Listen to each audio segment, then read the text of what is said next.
Bom, hoje nós vamos estudar a lição de número 8 dessa revista. Pode sentar. Dessa revista sobre o início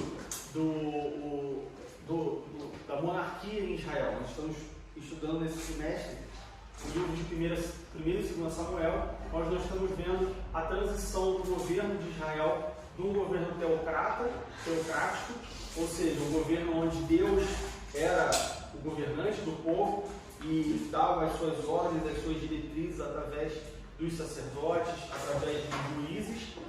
Nesse caso, logo depois que o povo sai do Egito, eles tinham Moisés como líder, Moisés morre, fica Josué, depois que Josué morre, o povo não tinha mais um líder, uma pessoa única na liderança. O que eles tinham eram juízes, que eram os anciãos das 12 tribos de Israel. E aí chega um ponto em que o povo pede um rei que já tinha sido prometido por Deus. Lá em Deuteronômio nós já vemos Deus prometendo um rei, mas o povo, como nós já estudamos, o povo se antecipa e ele pede a bênção antes da hora dela estar pronta. E aí Deus ele, então chama Samuel e fala para Samuel que ungiu um rei, como nós vimos, o primeiro rei de Israel foi o rei Saul. E na lição retrasada,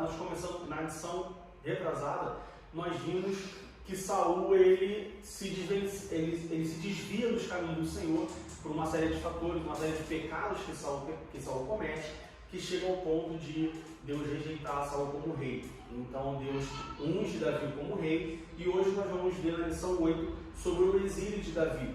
Davi ele é ungido rei muito novo, muito antes dele começar o seu reinado propriamente dito. E durante esse período entre a unção de Davi e o reinado de Davi, passa-se um período e chega uma hora que Saul ele descobre, talvez não seja a palavra mais correta, porque ele acredita que era escondido, não que Deus faça as coisas escondidas, mas nós vimos isso na semana passada, quando Deus manda Samuel ungir rei, Samuel fala, Saul descobre isso, Saul me mata. E Deus fala, não, fala que você vai sacrificar. E aí Samuel pega um cordeiro para sacrificar e faz a unção. Mas chega um momento que Saul descobre sobre Davi, e Saul ele coloca no seu coração o desejo de matar Davi a qualquer custo. E aí Davi, por causa disso, Davi vai para o exílio, fica exilado numa caverna durante algum tempo, e é o que nós vamos estudar hoje. Então eu queria pedir aos irmãos que abrissem suas Bíblias em 1 Samuel, capítulo 22. 1 Samuel, capítulo 22. Nós vamos ler do verso 1 ao verso 5.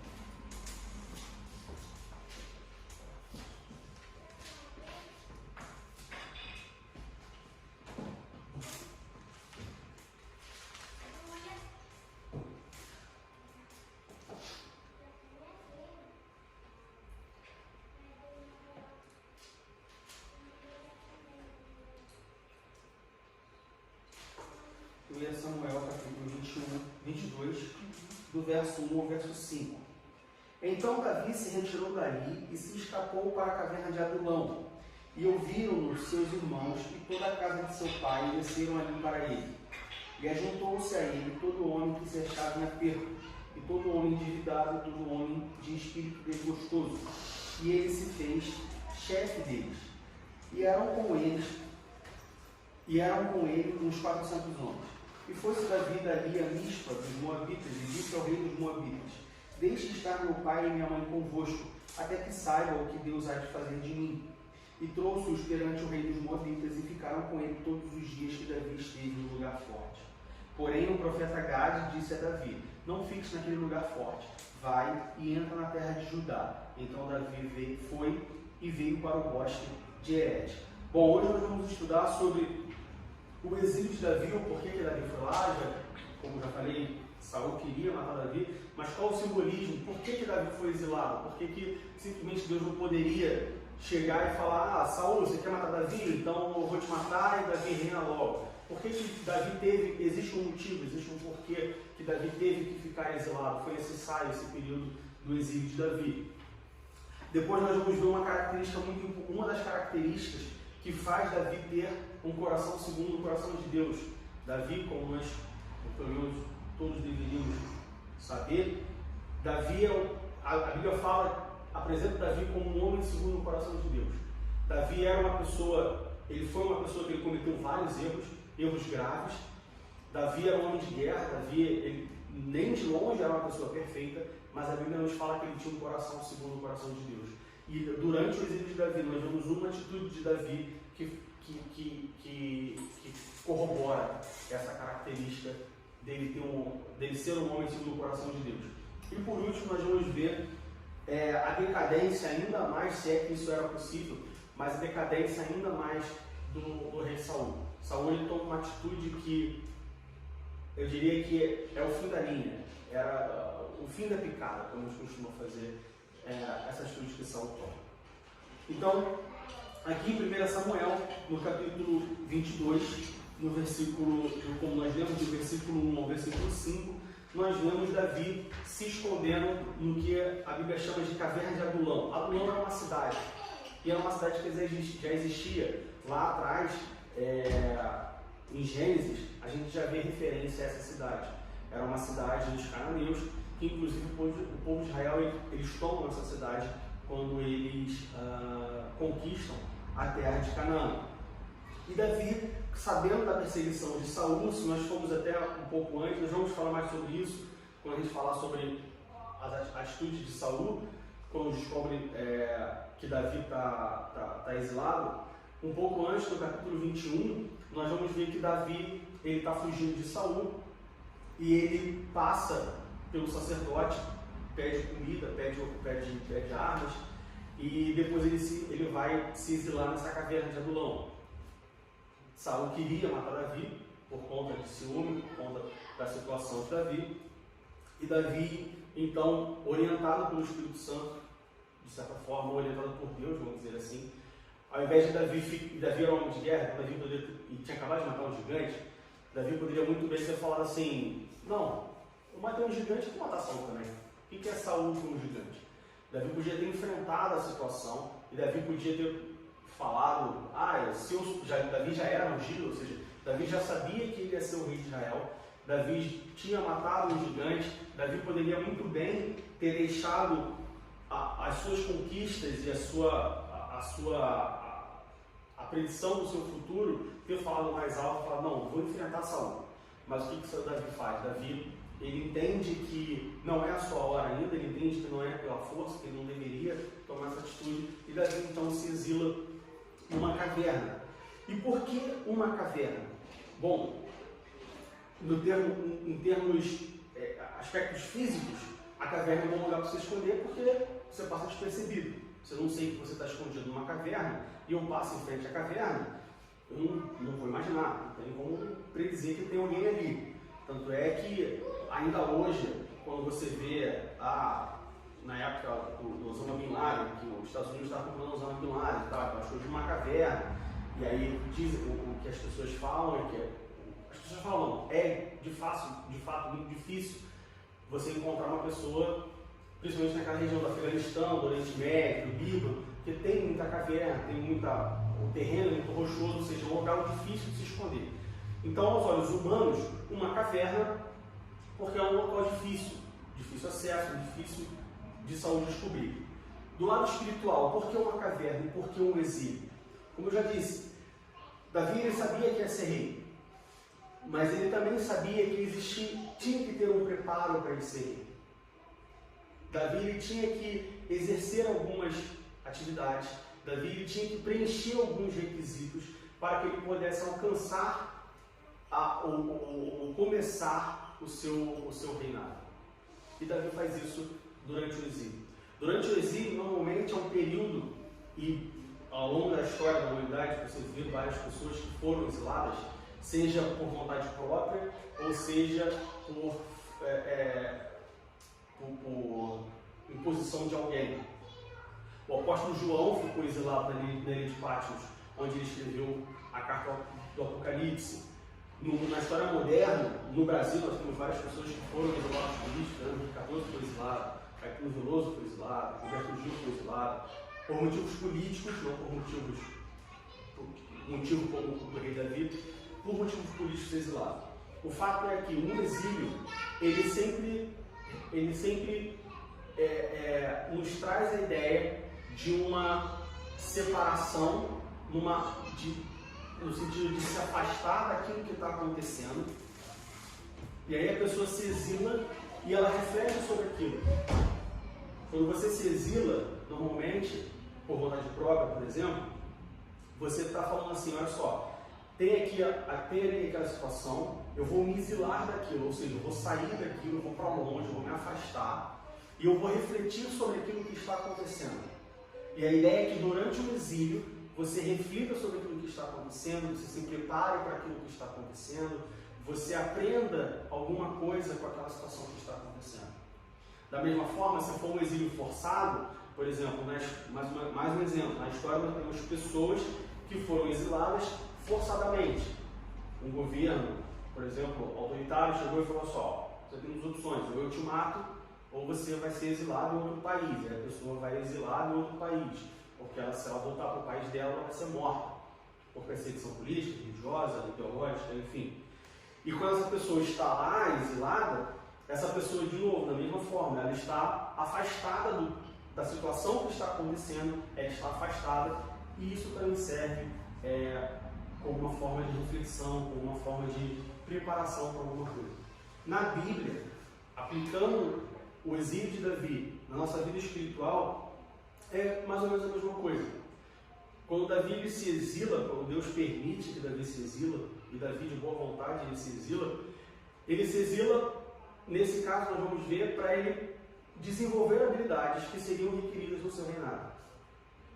Ele se exila para colocar em prática a dependência nas mãos de Deus. Ele se exila para colocar, e nós vamos ver, nós também vamos ver isso no próximo tópico, ele se exila para colocar nas mãos de Deus, exercer a colocação da sua vida nas mãos de Deus, no sentido de que, bom, Deus vai fazer o que Ele quiser de mim. Eu estou aqui numa caverna, não tenho recurso nenhum. Se for da vontade de Deus que Saul me encontre e me mate, Ele vai me matar. Se for da vontade de Deus que tudo isso passe e que eu saia daqui, então eu vou sair. Então esse é o significado para a nossa vida cristã do exílio. Como vocês podem ver, quando a gente fala de exílio na Bíblia, quando a Bíblia fala de exílio, nós temos outros exemplos de exílio, além de Davi. O profeta Eliseu ficou exilado durante um tempo, escondido numa caverna. O profeta Jeremias ficou escondido numa caverna, também a Bíblia fala. Como nós temos esses exemplos na Bíblia, são sempre exemplos de pessoas que estavam passando por algum momento ruim, e elas se exilam, elas se escondem, e durante esse período, Deus se revela para essa pessoa de uma forma sobrenatural, não fisicamente, nem sempre fisicamente, mas as pessoas saem desse exílio uma pessoa diferente. As pessoas saem desse exílio aprendendo alguma coisa, fortalecidas de alguma coisa. E na nossa vida, às vezes, a lição que fica para nós é que às vezes na nossa vida isso é necessário. É necessário que nós passemos por um exílio para que nós possamos reconhecer a nossa dependência de Deus, para que nós possamos aprender mais de Deus, para que nós possamos valorizar a Deus. Então, muitas vezes as pessoas acham que o exílio é uma coisa ruim, assim como a prova. Porque eu estou sendo provado, porque Deus não gosta de mim, porque Deus está me castigando. Não. Assim como a prova, assim como o deserto, o exílio é um local de aprendizado, é um local onde você se isola daquilo que está ao seu redor, para que você possa estar totalmente na dependência de Deus e aprender com aquilo ali. E quais foram os aprendizados de Davi? Abra sua Bíblia em 2 Samuel, capítulo 23. 2 Samuel, capítulo 23, do verso 8 ao verso 39. 2 Samuel, capítulo 23, do verso 8 ao verso 39. Como nós vemos aqui em 1 Samuel, capítulo 21, nós vemos que Davi não se isolou sozinho. Continua com o 2 Samuel aberto, eu vou abrir 1 Samuel 22 bem rápido. 1 Samuel capítulo 22 diz: E ajuntou-se a ele todo homem que se achava em aperto, todo homem de endividado, todo homem de espírito desgostoso, e ele se fez chefe deles, e eram com eles uns 400 homens. No capítulo 23 de 2 Samuel, do verso 8 ao verso 39, diz assim: estes são os nomes dos valentes que Davi teve: Josebe, Bacebete, filho de Taquemone, o principal dos capitães. Este era Adino, o esnita, que se opuseram a 800 e os feriu de uma vez. Versículo 9. E depois dele, Eleazar, filho de Dodô, filho de Aori, entre os 3 valentes que estavam com Davi, quando provocaram os filisteus que ali se juntaram à peleja, quando ele, Israel, os homens subiram. E versículo 10. Este se levantou e feriu os filisteus até lhe cansar a mão, e ficar a mão pegada à espada. E naquele dia o Senhor operou um grande livramento, e o povo voltou atrás dele somente a tomar o despojo. E depois dele, Sama, filho de Agé, o Ararita, quando os filisteus se ajuntaram numa multidão onde havia um pedaço de terra cheio de lentilhas, e o povo fugia de diante dos filisteus. Este, pois, se pôs no meio daquele pedaço de terra, e o defendeu, e feriu os filisteus, e o Senhor operou um grande livramento. Também 3 dos 30 cabeças desceram e vieram no tempo da cega a Davi, a caverna de Adulão, e a multidão dos filisteus acamparam no vale de Refaíns. Davi estava então no lugar forte, e a guarnição dos filisteus estava então em Belém. E teve Davi desejo e disse: quem me dera beber da água da cisterna de Belém, que está junto à porta. Então, aqueles 3 valentes romperam pelo arraial dos filisteus e tiraram a água da cisterna de Belém, que está junto à porta. E a tomaram e a trouxeram a Davi, porém ele não a quis beber, mas derramou-a perante o Senhor. E disse: guarda-me, ó Senhor, de que tal faça? Beberia eu o sangue dos homens que foram a risco da sua vida? De maneira que não a quis beber. Isto fizeram aqueles 3 valentes. Também Abisai, irmão de Joabe, filho de Zeruia, era a cabeça de 3, e este alcançou a sua lança contra 300, e os feriu, e tinha nome entre os 3. Porventura este não era o mais nobre dentre os 3? Pois era o primeiro deles, porém aos primeiros 3 não chegou. Também Benaia, filho de Joiada, filho de um homem valoroso de Cabzeel, grande em obras. Este feriu 2 fortes leões de Moabe, e desceu ele e feriu um leão no meio de uma cova no tempo da neve. Enfim, se nós formos ler até o versículo 39, nós vamos ver os valentes, o que a Bíblia chama, nós vamos ver 37 pessoas, 37 nomes, que a Bíblia intitula os 37 valentes de Davi. O que acontece? No momento em que Davi se exila, como nós lemos lá em 1 Samuel 22, Davi não se exila sozinho. Junto com Davi se exilaram outras pessoas, cerca de 400 homens.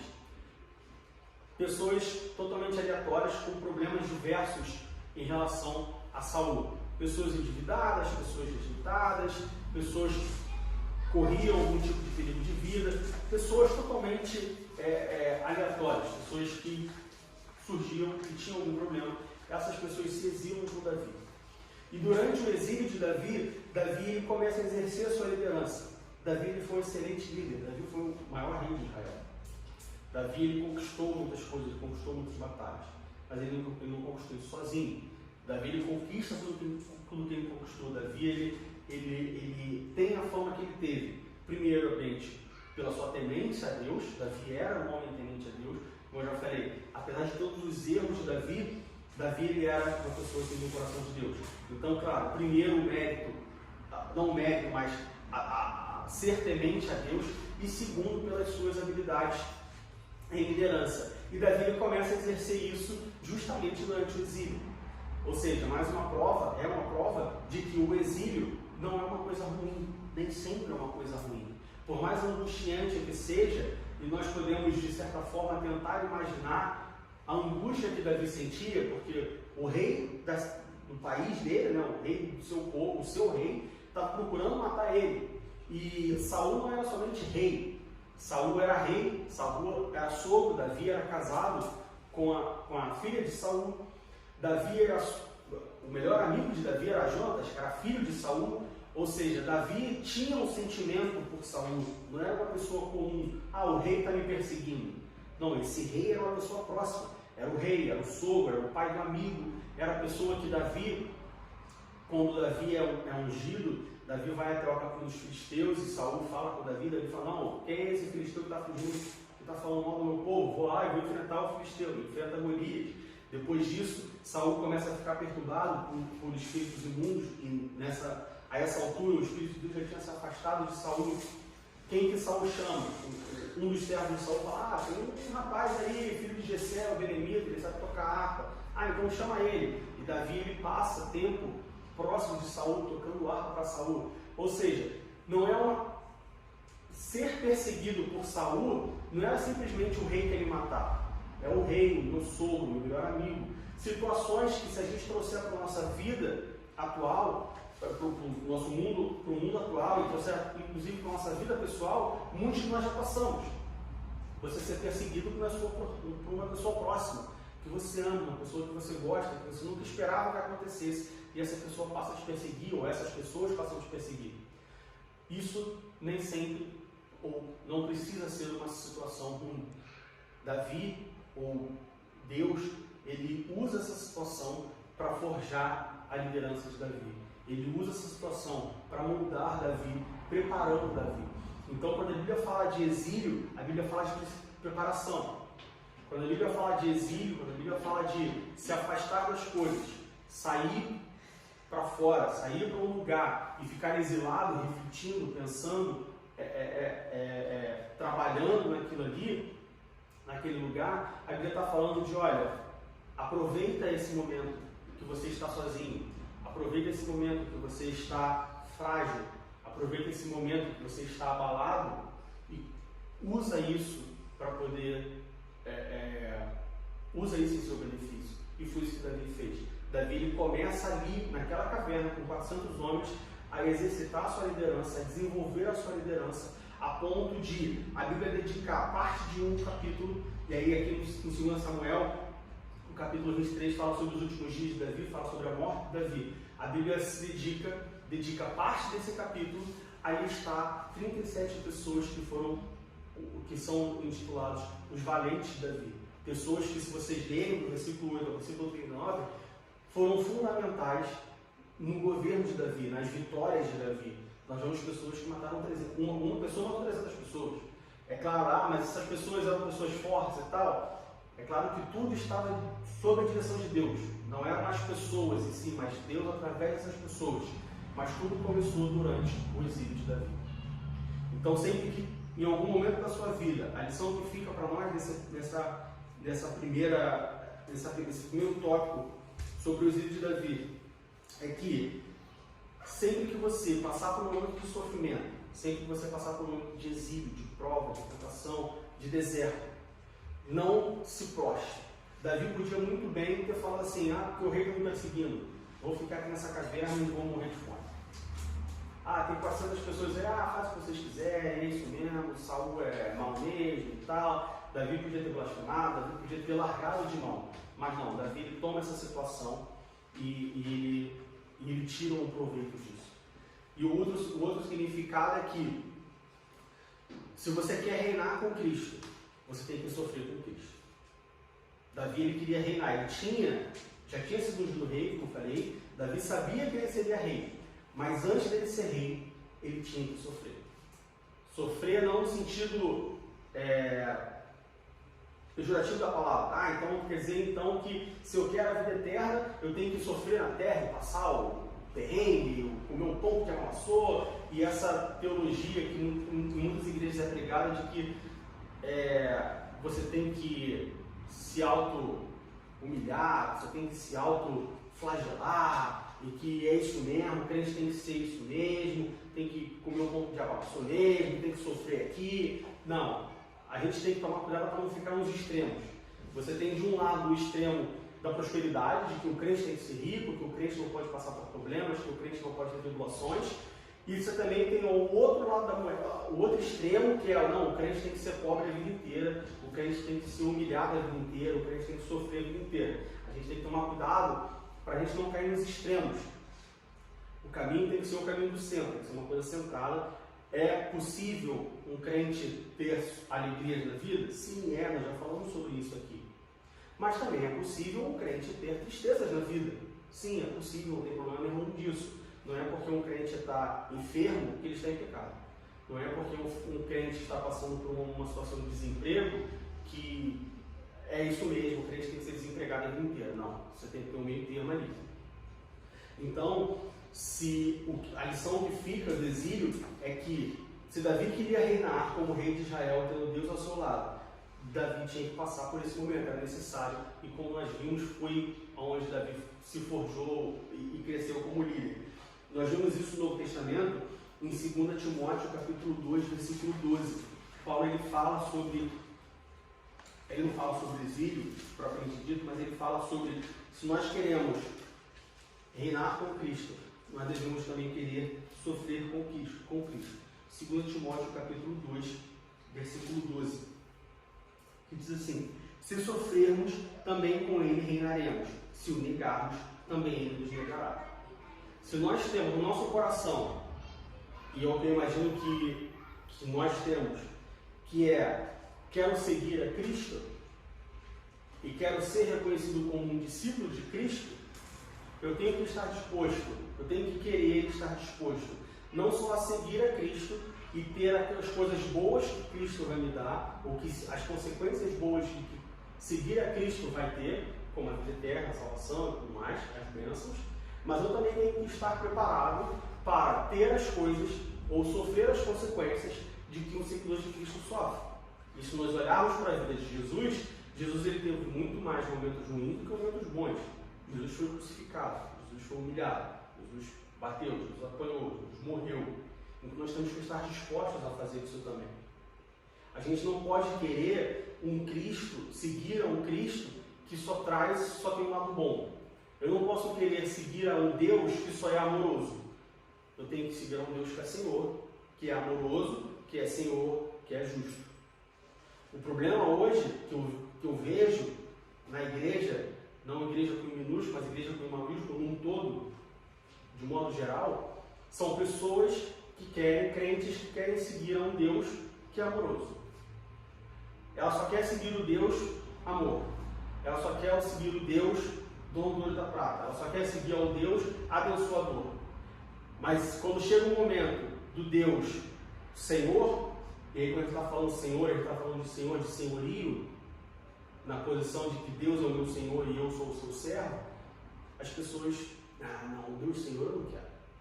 Eu quero um Deus bom, eu quero um Deus que ama, eu quero um Deus que abençoa, eu quero um Deus dono do ouro da prata. Mas o Deus Senhor, onde Ele é o meu Senhor e eu sou o seu servo, e quando a gente... Isso é uma coisa que me chama muita atenção. Nós chamamos Deus de Senhor, mas nós não reconhecemos o senhorio de Deus. Eu olho e falo assim: Senhor, meu Deus e meu Pai. Tenham sempre em mente que quando você fala Senhor, meu Deus, ou quando você chama Deus de Senhor, você não chama de Senhor por uma questão de respeito, porque Ele é mais velho que você. Não é isso. Sempre que você tem na Bíblia Senhor, a Bíblia não está falando Senhor por uma questão de respeito. Eu chamo meu Pai de Senhor por uma questão de respeito, com um pronome respeitoso. Ao invés de chamar de você, eu chamo de Senhor. Mas quando a Bíblia fala de Senhor, quando você fala Senhor meu Deus, você está falando Senhor no sentido de senhorio. Deus, você é o meu Senhor, você é o meu dono, você é o meu Senhor, e eu sou o seu servo. E se nós olharmos o senhorio e a servidão ao longo da Bíblia, é onde o servo cumpre as ordens do Senhor, não importa o que aconteça. O Senhor manda, o servo obedece.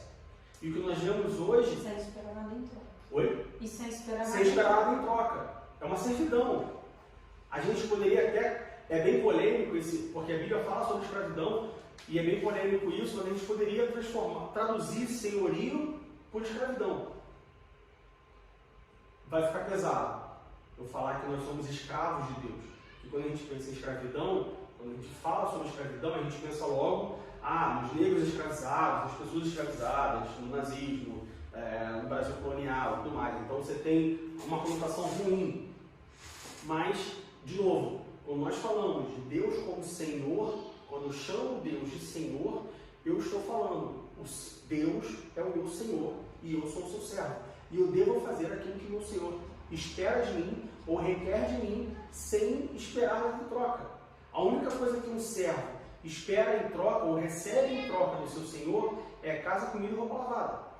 Nem roupa lavada, casa e comida, porque aquela roupa é Ele.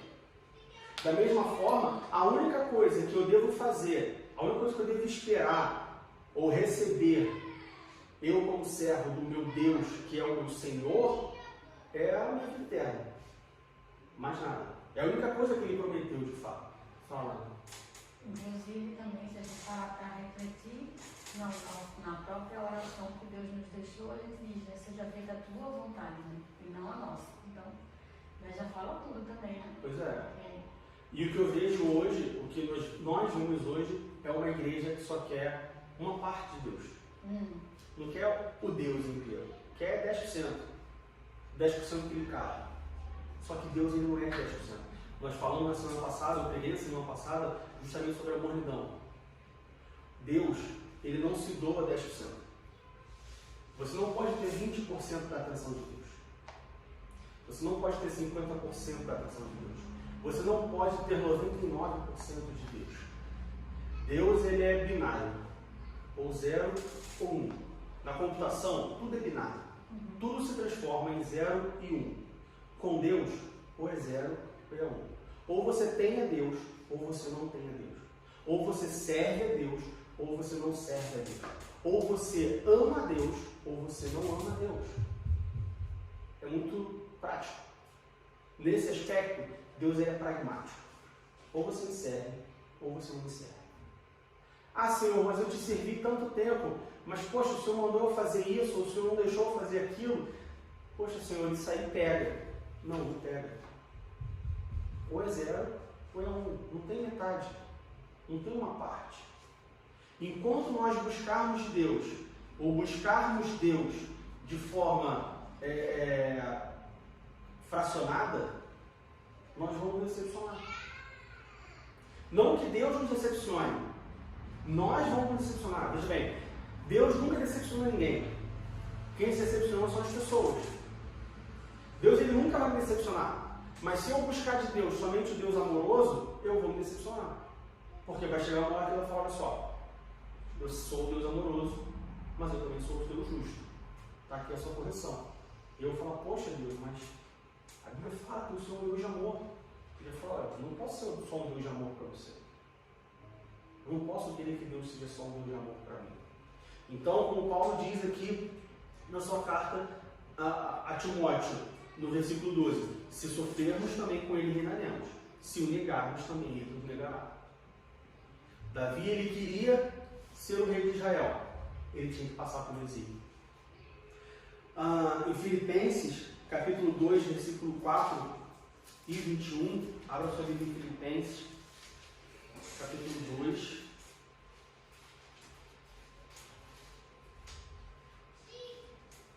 Versículo 4 e versículo 21.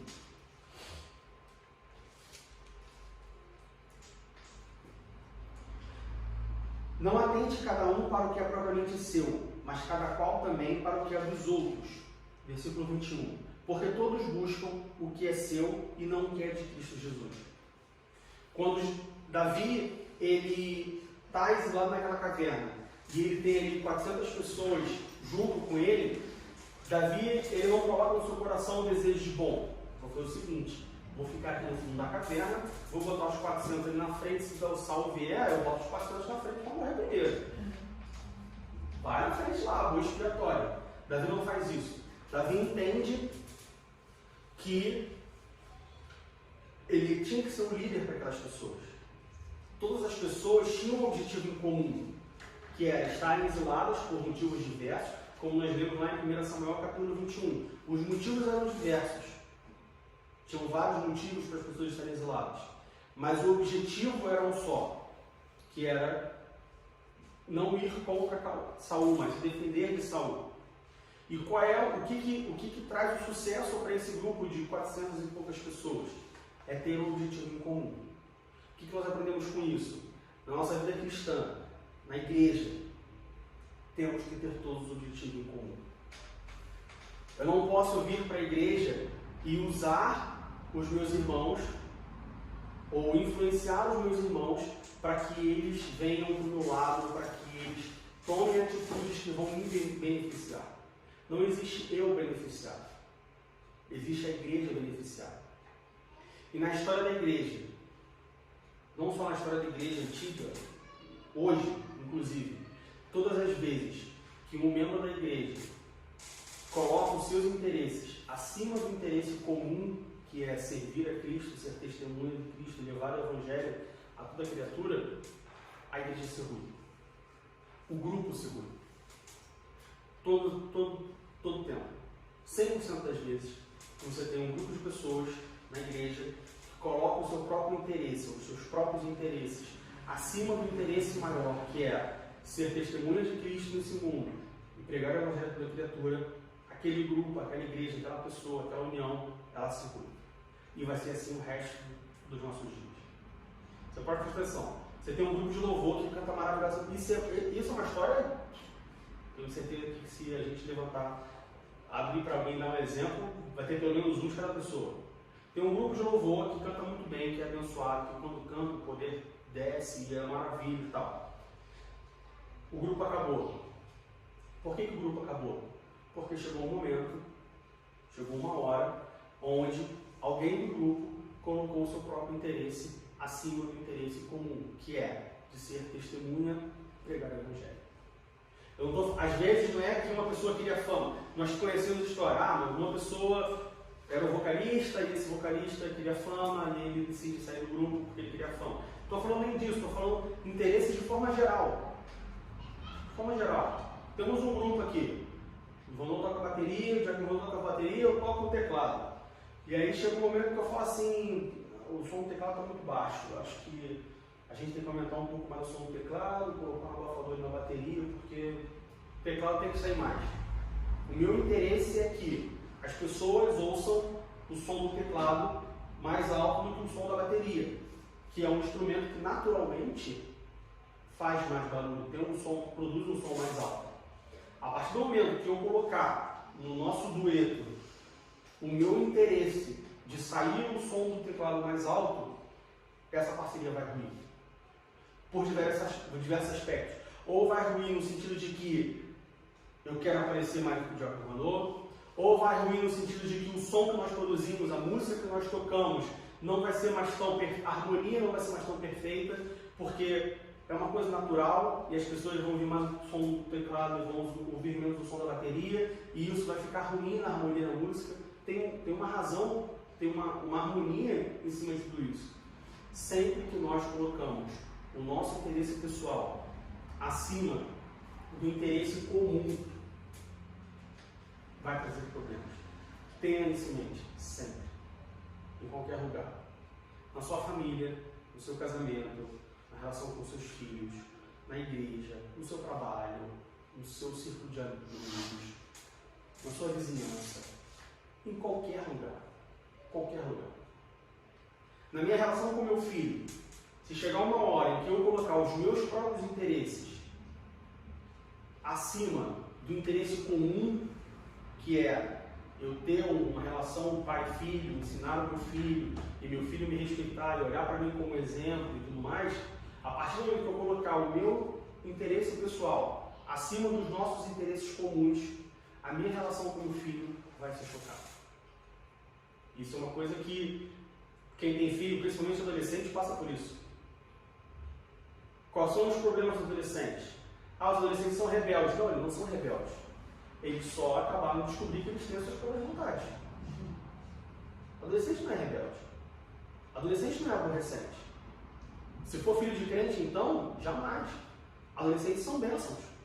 E quais são os problemas dos adolescentes? É que eles descobriram que eles têm as suas vontades. Eles descobriram que eles podem chegar um dia e falar assim, hoje eu não quero ir para a igreja. E você vai fazer o quê? Vai trazer arrastando? Eles descobriram que eles podem um dia chegar e falar assim, minha mãe falou para ir para a escola, mas eu não quero ir para a escola, eu vou matar a aula. E você vai fazer o quê? Vai pedir licença do trabalho, vai levar o seu filho na porta da escola todo dia e sentar do lado do seu filho e ficar 24 horas por dia do lado do seu filho? Não. E aí, a partir do momento que você coloca os seus interesses acima do interesse comum com o seu filho vai se tornar um aborrecente. O seu filho vai se tornar uma pessoa chata, vai se tornar um problema para você. Seu chefe, a partir do momento que você colocar o seu interesse acima do interesse comum, você vai ter problema. Ah, eu quero ganhar mais. Ganho pouco. Sei lá, meu salário é 10 euros a hora, eu acho que eu quero ganhar 12. Porque eu estou vendo aí, tá sol, tá verão, eu queria fazer uma viagem, sei lá, para Portugal, para praia, e eu fui fazer as contas e com 10 euros por hora eu não consigo fazer essa viagem não. Com 12 eu conseguiria. Eu quero ganhar mais. E aí você chega pro chefe e fala, ô chefe, eu quero ganhar mais. Mas por que você quer ganhar mais? Você está colocando o seu interesse acima do bem comum. Quando na verdade o que você deveria fazer é, bom, eu quero ganhar mais. Para eu ganhar mais, eu tenho que produzir mais. Nós vivemos num mundo capitalista. E aí você chegar para o seu chefe e falar, chefe, olha só, o que eu posso fazer a mais aí? Posso aprender alguma coisa, eu posso mudar de função? O que eu preciso fazer? O que mais eu preciso produzir para que eu ganhe mais? Então, para nós terminarmos essa primeira parte da lição, o exílio, ele não é uma coisa ruim, ele sempre tem uma coisa boa, principalmente para nós cristãos, e o nosso interesse tem que ser sempre voltado ao interesse comum. Nunca coloque os seus próprios interesses acima do interesse comum. Existe um interesse comum. Davi ele fez isso. Ele não colocou a sua situação acima dos outros.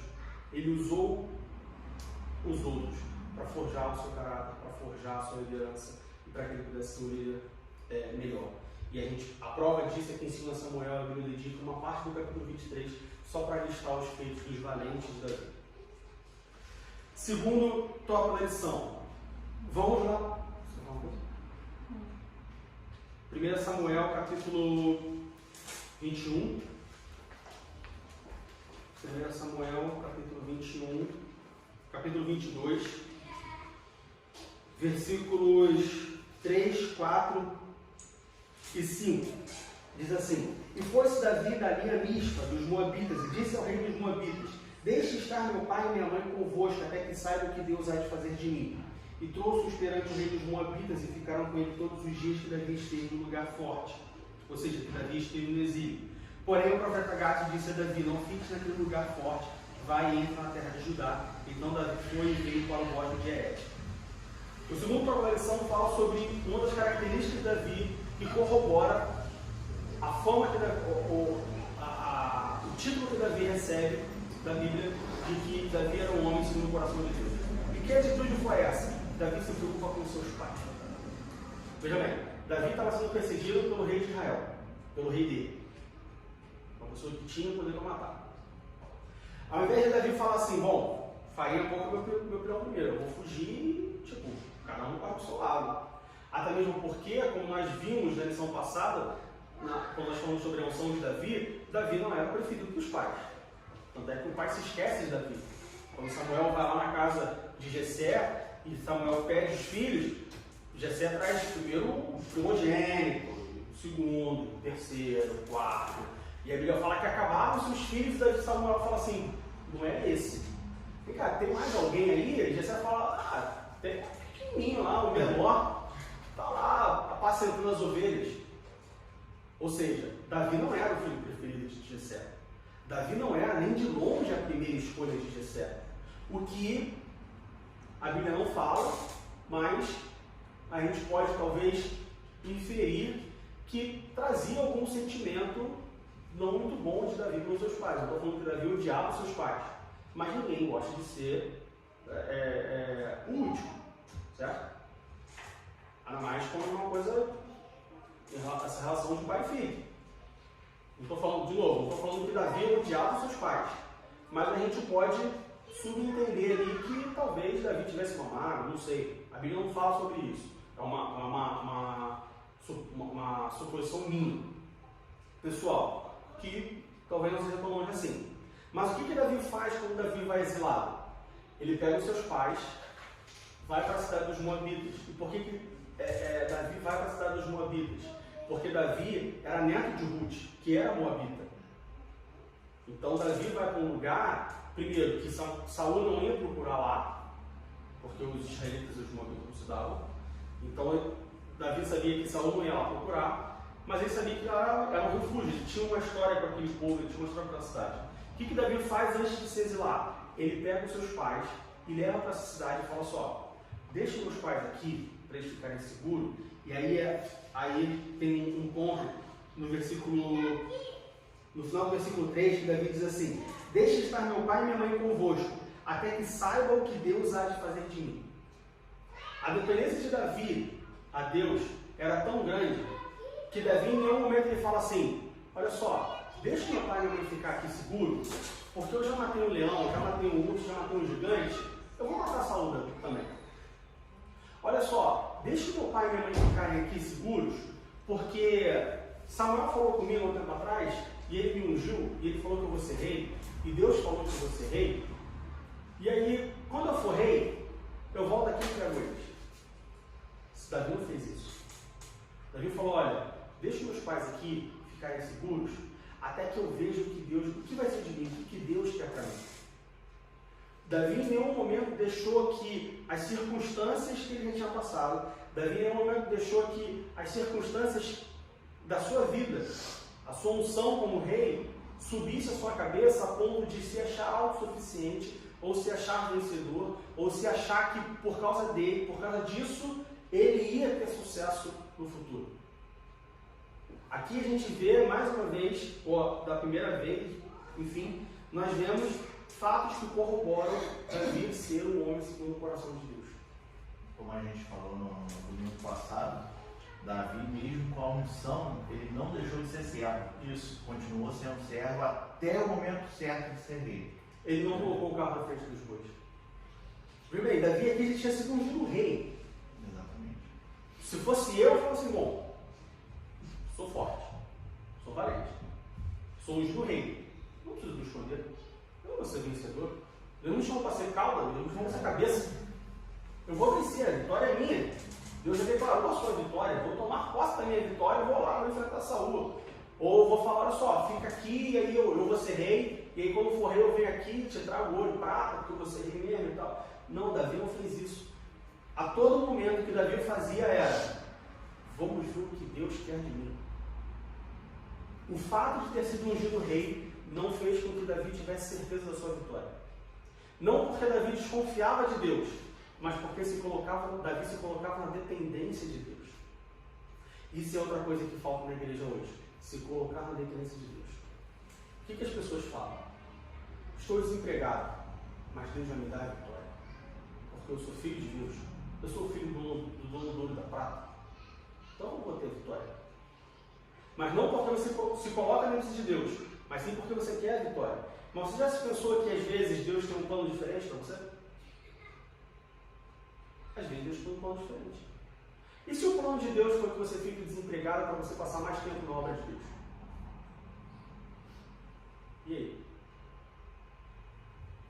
Pode ser o plano de Deus. E se o plano de Deus for, por exemplo, que você saia daqui para outro lugar? A gente tem um destino desse. O plano de Deus não fosse que eu ficasse no Rio de Janeiro para curtir um verão de 40 graus na praia. Gostaria muito. O plano dele foi me trazer para a Alemanha para passar menos 8 no inverno.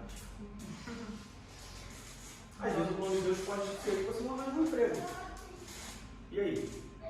Aí lembra que eu falei que se nós buscarmos somente o Deus do amor, somente o Deus do dono do ouro da prata, aí é o momento que a gente se decepciona com Deus.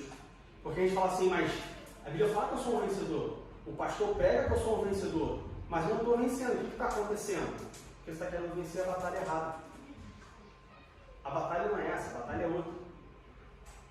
Do nosso jeito. Não é do nosso jeito. A batalha é do jeito de Deus. Davi já tinha sido ungido rei. E mesmo assim ele fala, olha só, fica com meu pai e com minha mãe, até ver o que Deus vai fazer de mim. Fala. E até isso nos retrata hoje, principalmente no Brasil, né? Porque eu sou de lá do Brasil do Recife. As igrejas sempre pregando a teoria da prosperidade, né?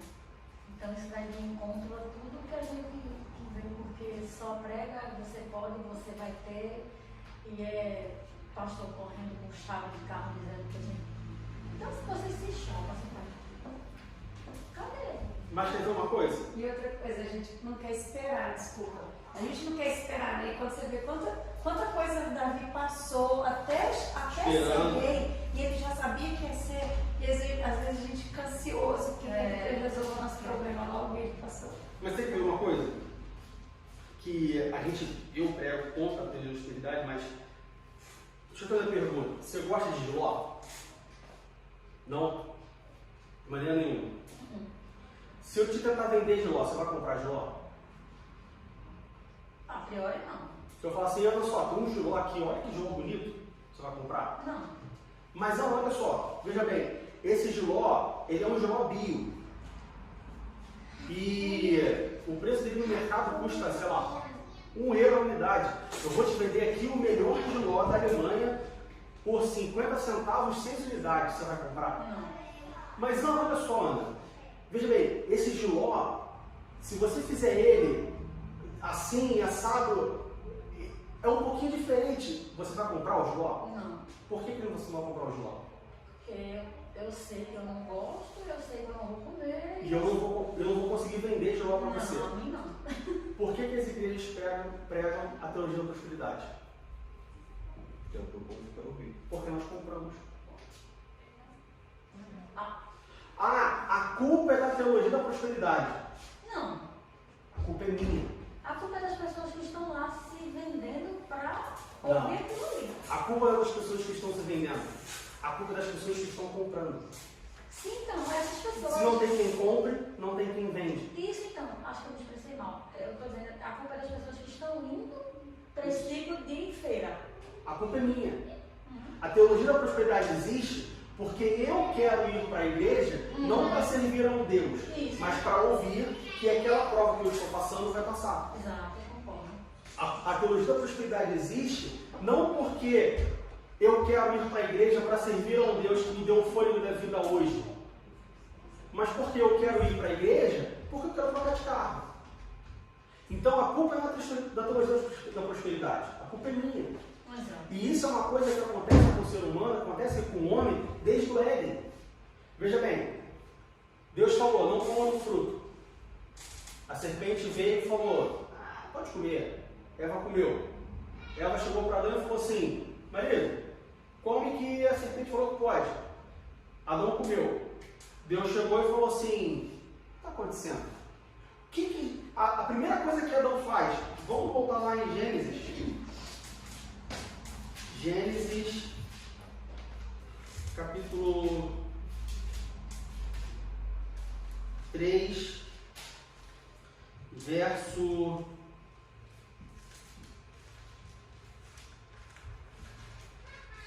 12. Gênesis 3, 12. 11 e 12. Versículo 11. E Deus disse, quem te mostrou que estavas nu? Comeste tu da árvore de que te ordenei que não comesses? Então disse Adão, a mulher que me deste por companheira, ela me deu da árvore e comi. Adão não pede desculpa. Adão não pede perdão. Adão coloca a culpa, e ele não coloca a culpa, ele não fala assim, foi Eva que me deu, ele fala, a mulher que tu me deste, me deu. Adão coloca a culpa em Deus. Por que a igreja sofre hoje? Porque a igreja coloca a culpa no pastor. Porque a igreja coloca a culpa na teologia da prosperidade. A teologia da prosperidade é ruim. Não, ruim sou eu, que vou para a igreja buscar a teologia da prosperidade. Quantas pessoas não temos na igreja hoje? Você tem discernimento, né? Quantas pessoas não temos na igreja hoje? 2, 4, 6, 7 pessoas. A nossa capacidade atual são 15 pessoas. Onde estão as outras 8 pessoas? Se as 8 pessoas ficarem doentes, domingo que vem elas vão estar aqui. Se as 8 pessoas estiverem desempregadas, domingo que vem elas vão estar aqui. Vão estar aqui na hora. Se as 8 pessoas estiverem com problemas, domingo que vem elas vão estar aqui. A culpa é da teologia da prosperidade? Não, a culpa é minha. Só existe teologia da prosperidade porque existem pessoas, porque eu quero comprar teologia da prosperidade. A partir do momento que as pessoas não comprarem mais, não vai ter mais para vender. Não, nós temos que tomar cuidado para não cair no mesmo erro de Adão. A culpa não é do outro, a culpa é minha. Ah, porque a igreja que eu frequento é ruim. Por que é ruim? Porque o pastor não prega a Bíblia. Mas você quer que o pastor pregue Bíblia? Ah, eu sou gordo. Por que eu sou gordo? Porque eu como hambúrguer e pizza. Mas eu quero comer salada? Se eu não quero comer salada, não vai dar nada. Ah, porque a igreja que eu vou é a igreja fria. Vou sair da igreja. A igreja é muito fria. Deus não fala. Não tem profeta. Não tem profecia. Não tem cair no Espírito Santo. Mas você quer a profecia? Você quer a presença do Espírito Santo? Ah, eu quero, é uma maravilha quando Deus fala, é uma maravilha quando o Espírito Santo toma alguém em profecia. E o que você faz para mudar isso? Você pode ser o profeta. Ao invés de reclamar da igreja, ao invés de falar mal do pastor, ao invés de sair da igreja e procurar outra, por que você não se consagra? Por que você não pede a Deus o batismo com o Espírito Santo? E aí você passa a ser o profeta e entregar a profecia. Veja bem, quando nós falamos de Deus, quando eu ensino, quando eu preparo a lição para ensinar a igreja, Deus primeiro fala comigo. Quando o Diácono falou, passa a semana, 2 semanas, 1 mês preparando uma pregação, Deus primeiro fala com ele. Se eu quero que a igreja tenha profecia, por que eu não me consagro para ser um profeta? E aí olha que maravilha, você vai receber primeiro das pessoas. É porque as pessoas pensam que ao você que está aí na frente, ou qualquer outra pessoa falar a palavra de Deus, é você que está falando, mas não é. As pessoas não veem que é Deus que usa, né? É diferente. Aí Deus não acha pessoas. Então, 2 atitudes que Davi toma que corrobora Davi ser um homem do coração de Deus. Primeiro, ele honra os seus pais. E sobre honrar os pais, é o único mandamento com promessa. Vai lá em Êxodo capítulo 20, olha os 2 mandamentos.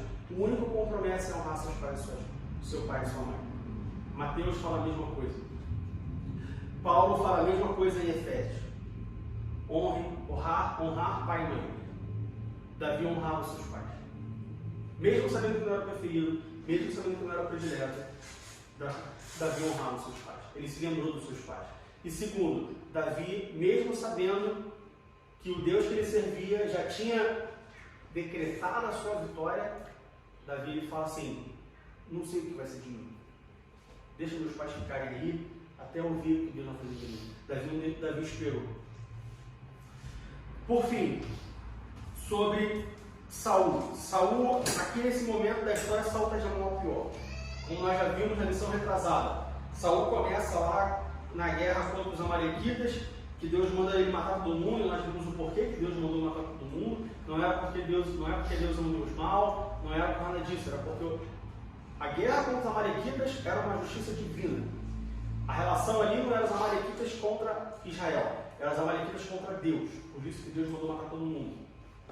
Mas começa lá, e aí aqui, durante o exílio de Davi, termina de forma trágica. Você abre a sua Bíblia em 1 Samuel, capítulo 22. 1 Samuel, capítulo 22.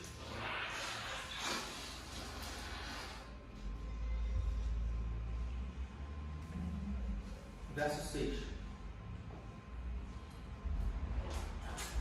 Do verso 6 ao verso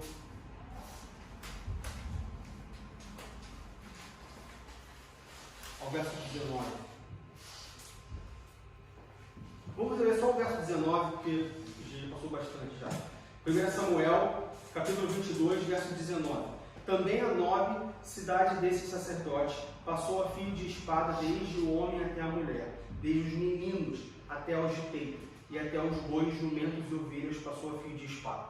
O que acontece? Antes de Davi se exilar, Davi passa por Nob, que era a cidade dos sacerdotes. E ele passa lá e ele vai ter com Aimeleque, que era sacerdote, era filho de sacerdote. E aí ele chega lá e fala assim, ó, tô fugindo e tal, você tem pão aí? E aí ele fala, ó, pão fresco eu não tenho, eu tenho um pão da propiciação, pão do tabernáculo, mas se quiser eu posso te dar, são ungidos do Senhor e tal. E ele fala, você tem espada? Ah, não tenho espada, não tenho a espada de Golias, se quiser eu posso te dar. E aí Aimeleque dá a espada e o pão para Davi, Enfim, isso é uma outra história para Davi sai. Nesse momento, tinha uma pessoa chamada Doeg, que ele não era israelita, que ele estava ali e presencia aquilo tudo. Davi vai, pega a espada, pega o pão, se exila. O que acontece? Doeg vai e fala isso para Saul. Saul estava procurando Davi, e Doeg fala para Saul: olha, Davi foi lá e falou para Emelec. E aí Emelec deu pão, deu espada e não te contou não. Saul vai, chama Emelec, pergunta para Emelec, e Emelec fala: não, fiz. E a Emelec não faz isso no sentido ruim, faz porque, como a gente falou, Davi era genro de Saul. Davi era um dos Jonas. Davi era... não tinha por que alguém negar a ajuda de Davi. Enfim, Saul se ira e Saul manda matar a Emelec. E ele chama o soldado de Saul falando: não vou matar não, mano. É sacerdote? Vou tocar no ungido? Vou matar o sacerdote? Não vou matar. E aí Saul vai e fala com Doeg, e Doeg mata não só a Emelec, mas mata toda, destrói a cidade do sacerdote. E aí no versículo 19, foi o versículo que nós lemos, também, vamos ler o versículo 18 e 19. Então disse o rei a Doeg, rei de Saul: vira-te tu e arremete contra o sacerdote. Então se virou Doeg, o edomita, e arremeteu contra o sacerdote, e matou naquele dia 85 homens que vestiam éfode de linho. Nós falamos na lição sobre o tabernáculo, os sacerdotes eles vestiam, na sua vestimenta sacerdotal, você tinha um éfode de linho. Então, aqui Doeg mata 85 sacerdotes. Também a Nob, cidade desses sacerdotes, passou a fio de espada desde o homem até a mulher, desde os meninos até os de peito, e até os bois, jumentos e ovelhas passou a fio. Como nós vimos na lição retrasada, Saul ele poupa a vida dos amalequitas que Deus manda matar, mas ele não poupa ninguém dos sacerdotes que ele não deveria nem colocar. Olha a que ponto uma pessoa, um ungido de Deus, Saul ele foi ungido antes da hora, não era para ser, mas foi ungido. Saul é ungido. Olha a que ponto uma pessoa chega, ou pode chegar, simplesmente porque não obedece a Deus. Saul tinha tudo, Saul era o rei, era ungido, o Espírito do Senhor estava com ele. Mas por conta das suas atitudes, Saul chega num estado tão triste, uma situação tão lastimável, e olha o contraste. Ele começa o seu erro, não fazendo aquilo que Deus manda ele fazer. E ele termina o seu erro, fazendo tudo aquilo que ele não deveria fazer. Matando uma cidade inteira, destruindo uma cidade inteira, a cidade dos sacerdotes. Que lição isso fica para nós? Toma cuidado. Não ache que você está possuindo a carne seca. Ninguém está possuindo a carne seca. Ah, mas eu nasci e fui criado na igreja. Eu tenho várias anos de crente. Eu sou diácono. Eu sou pastor. Deus está comigo. Ele está com você. Pode chegar uma hora que ele não vai estar. Ah, mas sou assim com Deus. O Espírito Santo é meu amigo. Cuidado. Você pode entrar pelo caminho onde vai chegar uma hora que ele não vai estar. Deus estava com Saul. O Espírito de Deus estava sobre Saul. Saul era ungido. Mas por conta das suas atitudes, Saul, e começou com coisa pequena. Começou com o quê? Impaciência. Ele foi para a guerra, nós falamos na semana retrasada. Ele foi para a guerra, Samuel falou: ó, vai, daqui a 7 dias eu vou estar contigo e eu vou fazer o sacrifício para a gente ir para a guerra, para você ir para a guerra. Saul foi impaciente, não quis esperar, foi lá e falou: não, eu sou o rei, traz aí que eu vou fazer o sacrifício. Ou seja, começou com uma coisa não pequena, porque fazer o sacrifício no lugar do sacerdote não era uma coisa pequena, mas começou com uma impaciência e terminou com o assassinato de centenas de pessoas. Tome cuidado. Não ache que você está seguro. Não ache que você é intocável. Não ache que você é santo. Porque nós não estamos seguros, não somos intocáveis e não somos santos até que Jesus venha. A Bíblia fala, tome conta da sua coroa para que ela não caia da sua cabeça. Essa história de que, não, Deus me perdoa, uma vez salvo, salvo para sempre. Não, porque Deus me ama. Deus não vai deixar eu me perder. Deus também ama a salvação. Se você não andar no caminho, Se você sair das mãos de Deus, veja bem, Deus está com as suas mãos estendidas, mas Ele não move a mão. A mão dele está estendida. Quem se move somos nós. Se eu estiver debaixo da mão, eu estou abençoado.